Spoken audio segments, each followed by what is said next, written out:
Hi, this is Jeet here from The Nation again.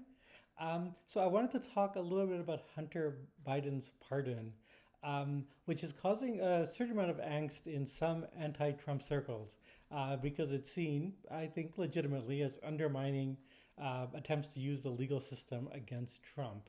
But I think we have to step back a little bit and see that the whole strategy of prosecutorial liberalism has failed. And the Hunter Biden pardon might be the final nail in the coffin, but the body itself died a while back. By prosecutorial liberalism, I mean the attempt, going back a decade now, to use the legal system as a way of restraining and countering Donald Trump.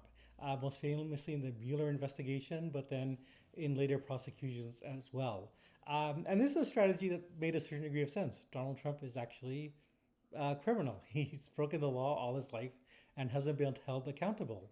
But I mean, the fact that he's actually has a long history of breaking the law, going back to the 1970s when his family were racist in their treatment of black tenants, and has not been held accountable, should maybe give us pause and to think about the fact that in some ways Trump thrives in a system where of elite impunity, where the rich are very seldom held accountable.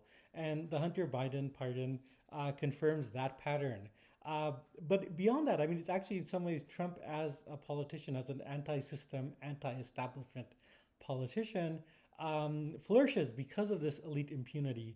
It reinforces the idea that the system is corrupt and that therefore we need a strong man to solve the problem. This is the argument of John Gans in his wonderful book, When the Clock Broke, which is, I think, the best sort of theoretical account of the origins of Trumpism.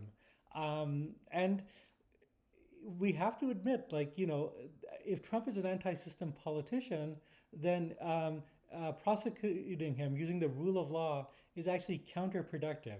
It's the nature of the case that anti-system politicians draw their strength from the fact that they're seen as fighting the system, the man, the establishment.